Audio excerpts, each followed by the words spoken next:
નમસ્કાર, હું છું પ્રિયા અને તમે જોઈ રહ્યા છો જનતા કી જાણકારી ન્યૂઝ। નજર કરીએ આજના સમાચાર। સોમનાથમાં આસ્થા શ્રદ્ધાનો ત્રિવેણી સંગમ યોજાયો। ગિરિબાપુની શિવકથામાં સ્ત્રી શક્તિને ઉજાગર કરતા ગુજરાત પ્રદેશ મહિલા મોરચા મહામંત્રી શ્રી મીનાબા જાદવ તેમજ સ્વ સોની હીરાબેન પ્રભુદાસ સતીકુંવર સેવા ટ્રસ્ટને ગિરિબાપુ દ્વારા સન્માન કરવામાં આવ્યો।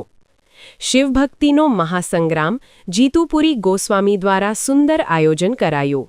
હર હર મહાદેવની ભૂમિ પ્રથમ જ્યોતિર્લિંગ સોમનાથ મહાદેવના સાનિધ્યમાં સોમનાથ ટ્રસ્ટના સહયોગથી જીતુપુરી ગોસ્વામીના મળેલ સહયોગથી શિવકથાનું રસપાન થઈ રહ્યું છે, જેમાં સોમનાથ ટ્રસ્ટના જીતુપુરી ગોસ્વામી દ્વારા મળેલ આમંત્રણને માન આપી ગુજરાત પ્રદેશ મહિલા મોરચા મહામંત્રી શ્રી અને પ્રમુખ શ્રી તેમજ અધ્યક્ષ સ્વ સોની હીરાબેન પ્રભુદાસ સતીકુંવર સેવા ટ્રસ્ટના મીનાબા આર જાદવ સહિત પત્રકાર અને લોહાણા મહાજન પ્રમુખ શ્રી દીપકભાઈ કક્કડ, એક્સ આર્મી મુકેશસિંહ ઝાલા અને સોની યોગેશ સતીકુંવરને ગિરિબાપુ દ્વારા સન્માન કરવામાં આવ્યું।